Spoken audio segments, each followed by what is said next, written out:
Fala, torcedor do nosso canal, tudo bem com vocês? Sejam muito bem-vindos mais uma vez aqui com a gente, né? Vocês que estão sempre aqui dando essa audiência, muito obrigado pela moral. Já vou pedir a vocês para deixar o like, né? Afinal, o like aí é um belo de um termômetro do nosso trabalho, se vocês estão curtindo o vídeo ou não. Se vocês tiverem sugestões, podem deixar aí também, né?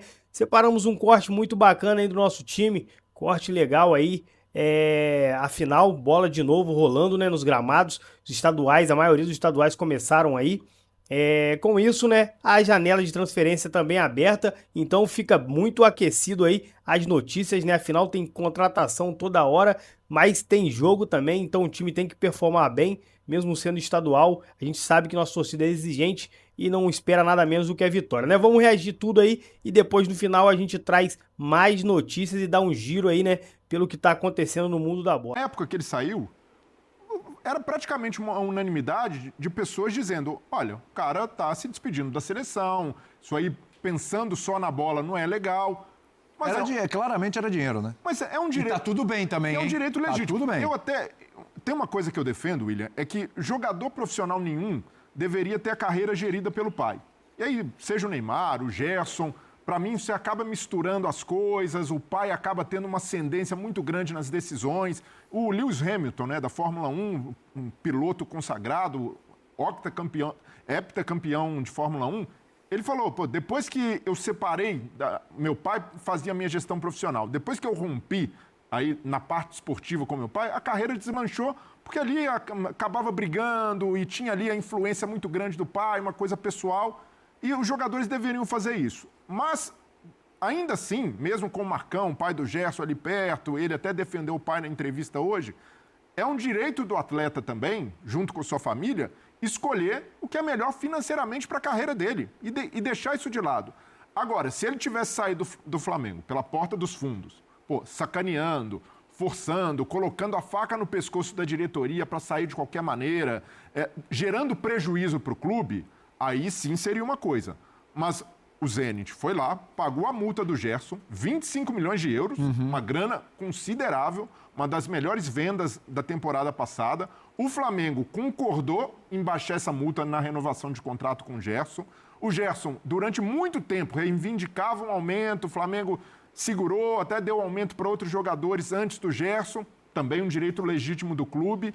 Agora, chega nesse momento em que o jogador volta para o futebol brasileiro, o Cruzeiro que se dispôs a bancar o que o Zenit estava pedindo dessa vez, e gera esse barulho todo, né, esse hate em cima do Gerson, e o Gerson, queira ou não, é um ídolo histórico do Flamengo. Isso daí ninguém apaga. Mas está maculado? Não deveria.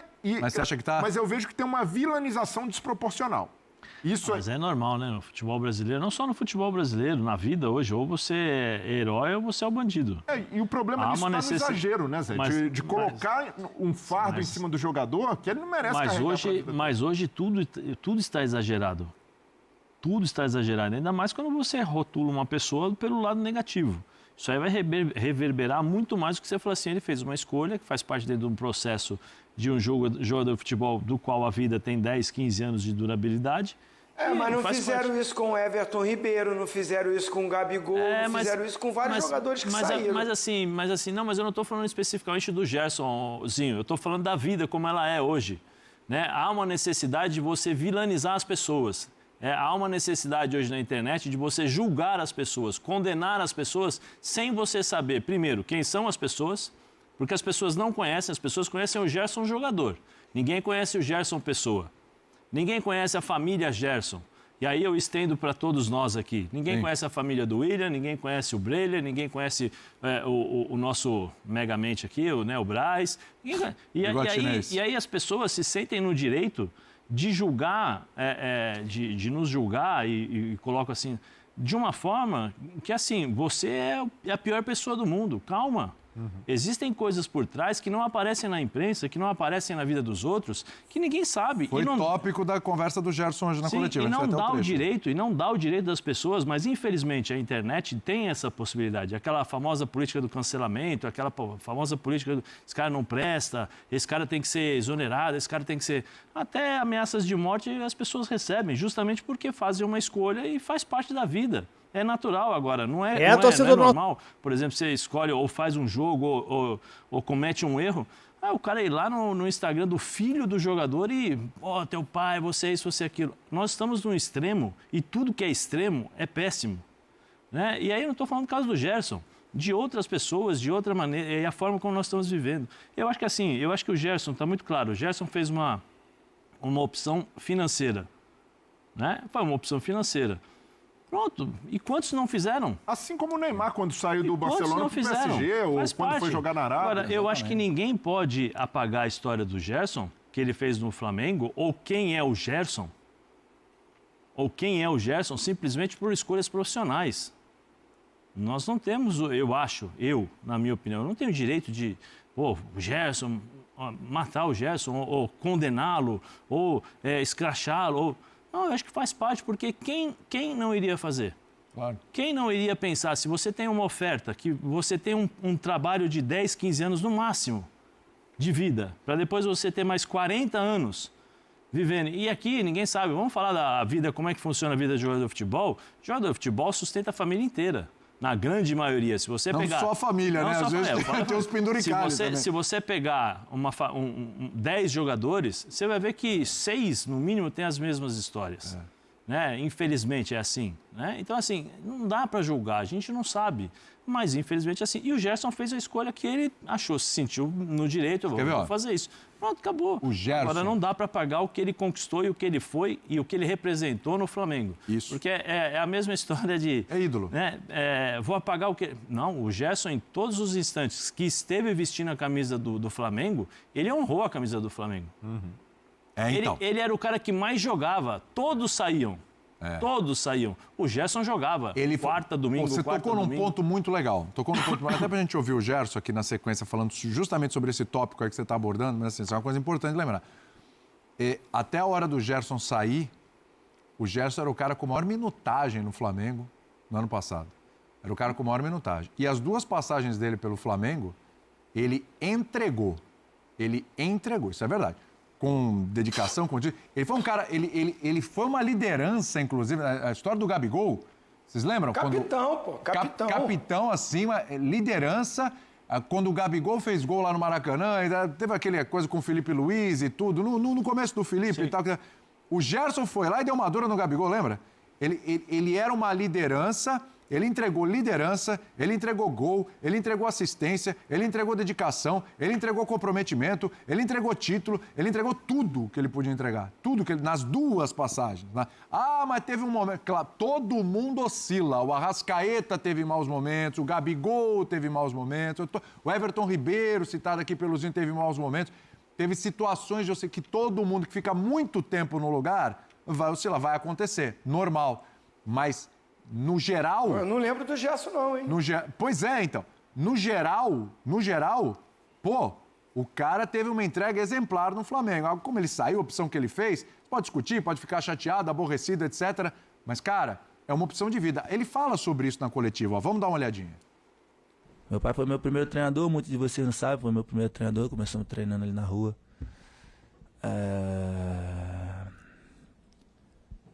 A gente esteve junto... Quando a gente passava dificuldade, a gente esteve junto. Meu pai sempre acreditou em mim. Até mesmo quando eu não acreditava, meu pai acreditou. A gente briga bastante, mas eu fico emocionado de falar isso. Porque muitas pessoas criticam, falam muita coisa, mas aí é fácil você falar de... Até porque o mundo que a gente vive hoje, é muito fácil falar da vida do próximo, né? Hoje falamos mais da vida do próximo do que da nossa própria vida. Então criticam muito ele, falam muita coisa, mas quando tu tá num sofá dentro de casa, é muito fácil tu pegar o telefone e falar. É muito fácil eu pegar o telefone por trás de uma rede social, falar do Pedrinho aqui, mas ninguém sabe o que a gente passou. Ele tava comigo quando a gente não tinha nada o que comer em casa. Não vai ser agora que eu vou abandonar ele. Tamo junto até o final. Isso aí tá na conversa, meu amigo. Isso aí na hora que o cara opta em ir pro Zenit, ou ir pro Catar, ou ir para qualquer lugar onde ele vai sair um pouco do foco, que ele vai sair, né? Talvez perca uma oportunidade de seleção brasileira, pro cara tá pesando aquilo lá. Essa relação com o pai, com família, tá certo, tá errado, como o Breira levantou aqui, às vezes atrapalha. Eu também acho que em muitos momentos atrapalha, porque é uma relação muito difícil, muito complicada. É família, cara, é outro nível de relação, né? Para algumas pessoas isso é bom, para outras pessoas isso é ruim, mas é a relação dele com o pai dele, cara. Eu sei, cara, eu entendo, olha, eu entendo perfeitamente isso. Meu pai não cuida da minha carreira, mas eu sei o quanto eu penso nele em cada momento da minha vida, da minha profissão, de coisas que eu posso fazer por ele. Eu sei como é que é isso. Queria que seu cliente estivesse aqui cuidando da minha. Não é? E, assim, o que eu discordo, William, é de ter uma gestão profissional de carreira tocada por um familiar que muitas vezes vai tomar uma decisão mais passional ou em prol da família e não da carreira. Eu acho que a gente não pode generalizar. Eu acho que tem casos e casos. Assim, dependendo daquilo que você tem como prioridade, às vezes as suas prioridades elas mudam na vida constantemente, minuto a minuto. Sim, sim. Dependendo do que você passa, dependendo das suas escolhas, dependendo do que você... Hoje eu faço uma escolha que essa escolha errada, eu vou ter que correr atrás de tudo que aconteceu. Né? Mas eu discordo de algumas coisas do pai do Neymar e tal, mas em termos de gestão, o pai do Neymar para a carreira do Neymar foi fantástico. O pai do Neymar para a carreira do Neymar foi fantástico. Vejam o que ele conquistou, vejam a marca que ele conquistou, vejam o que o Neymar conquistou como pessoa, né? Pessoa não, a marca Neymar. Então, assim, existem casos e casos. Eu tenho casos também que tem pais que atrapalharam. Já contei aqui no dia que o pai vendeu, né? Teve um pai que vendeu o jogador nem sabia. Foi chamado no clube, quando ele chegou lá, o cara falou, o que aconteceu? Não, seu pai vendeu você precisa ir embora. O cara falou, mas eu tô bem aqui. E teve pai que falou assim, não, vem cá, esse daqui não. Não, eu não vou. Vocês querem que meu filho, que eu assine para o meu filho ser escravo? Não. Ele vai ser profissional, como nós somos profissionais aqui. Existem casos e casos. Claro. É que tem muitas coisas por trás, muitas vezes, dos pais, né? Do significado pai. Eu falei aqui sobre, é muito mais fácil a gente falar e dar um peso maior porque o pai do Gerson está lá. Se fosse o empresário, nós estávamos não, o empresário do Gerson está forçando a barra e tal. Mas só que a figura pai ganha uma dimensão maior. Claro. Entendeu? Só que essa figura pai, muitas vezes, passou aquilo que o empresário não passou. E aí tem um peso maior para o atleta. E o Zinho tá rindo ali que passou o atleta Marcão, né? O atleta Marcão, pô, é isso. Foi o BAP que lançou essa, né? No ano passado, quando o Flamengo fazia proposta ali para renovação, falar, o atleta Gerson gostou, mas o atleta Marcão não concorda. Mas isso, o BAP, por exemplo, Zé, não faria isso se fosse uma gestão convencional, né? Quando é um empresário, não é familiar. Ele usou disso também por ser o pai do Gerson. E eu vejo que, mesmo discordando desse modelo de gestão feita de forma familiar, eu também vejo que a galera pesa muito em cima da figura do pai do Gerson, como se o Gerson fosse um cara desprovido de consciência. Como se não tivesse conversa, né? O Marcão vai lá, decide e o Gerson vai atrás. E é isso, o Gerson é adulto. O Gerson não tem 15 anos, não é um atleta sub-15, sub-17. É isso, o Gerson avalizou todas as decisões do pai ali, foi uma coisa que ele não foi feito a contragosto. Agora, do ponto de vista de, o torcedor rubro-negro, e é normal o torcedor do Flamengo tá chateado, o Gerson saiu do Flamengo e 6 meses depois está indo para o outro clube, que é um concorrente nacional do Flamengo. Isso chateia, mas dar esse peso todo, vilanizar o Gerson dessa forma, para mim é algo, além de contraproducente, e até olhando para a história do Flamengo, de preservar as memórias do Gerson, a história que ele tem no clube, é injusto porque ele não saiu dando prejuízo para o Flamengo. Pelo contrário, deu lucro, o Flamengo vendeu por mais caro do que pagou para ele voltar. De novo, tem que Foi colocar, tudo amarradinho. Como diria um amigo meu, tem que colocar uns asteriscos aí, hein? Asteriscos aí. A diretoria do Flamengo baixou a multa para vender, então não tem santo na história. Exatamente, é a decisão da diretoria, que foi a antiga diretoria. Sim, não. Né? Não, foi do BAP. Foi do BAP, que foi ano passado, foi do BAP. Então, foi a do BAP. Por favor, né? Então, por favor. O antigo contratou ele. O antigo contratou ele. Exatamente. Então estão os dois aí. Agora, esta diretoria... O Bruno Spindel tá lá, pô. O Spindel, exatamente, e que foi fundamental aí para trazer o Gerson. Agora, a gente está esbarrando aqui no Flamengo toda hora, porque tem tudo a ver, né? Gerson, Flamengo, até o Spindel tá lá no Cruzeiro. Mas o Flamengo continua com aquele olhar atento ao moço aqui, né? Continua com o olhar atento aqui no moço. Joga bem. Ao Paquetá, joga bem. E o seguinte, hein? É, torcedor do nosso canal, então, tá aí, esse foi o corte que a gente separou, né? Corte muito bacana, muito legal, espero que vocês tenham curtido, tenham gostado, né? Vou pedir mais uma vez, então, pra vocês já deixarem um like aí, pra dar uma moral pra gente. A gente sabe que é chato ficar pedindo, mas ajuda bastante, então já vou pedir mais uma vez, reforçar aí esse pedido do joinha, tá bom? Rapaziada, como eu tinha dito pra vocês, vamos aproveitar aí, né, esse vídeo pra dar uma passada no giro de notícias de hoje, né? Muita coisa acontecendo aí no mundo do futebol. Afinal, temos bola rolando, mas as contratações não param. Então vamos lá.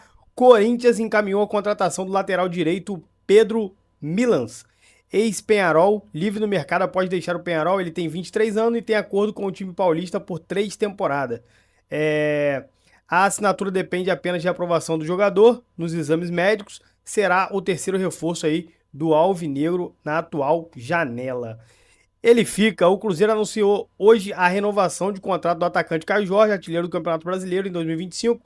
O vínculo do atacante com a Raposa será até 2030. A extensão do vínculo acontece pouco depois do Cruzeiro recusar 3 investidas do Flamengo. 3 investidas do Flamengo. Bastante, Flamengo muito interessado, mas não teve jeito. A Raposa não quis liberar. Meia cobiçado, esse daí tá muito cobiçado mesmo, excelente jogador, né? O Thiago Almada.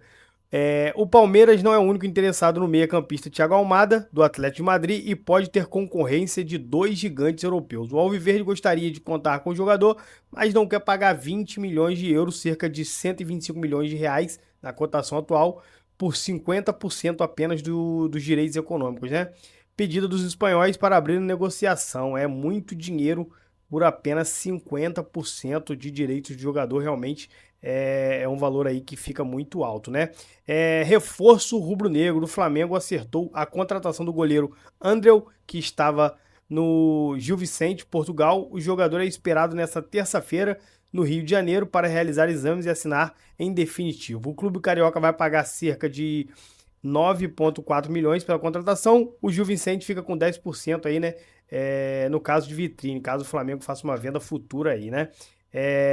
Notícia quente também do Paquetá, né? Mas essa daí nós vamos deixar para um outro vídeo. Agradeço vocês por terem ficado aqui até agora, já que ficaram até o final. Não esquece, mais uma vez, dê o like e até um próximo vídeo. Valeu!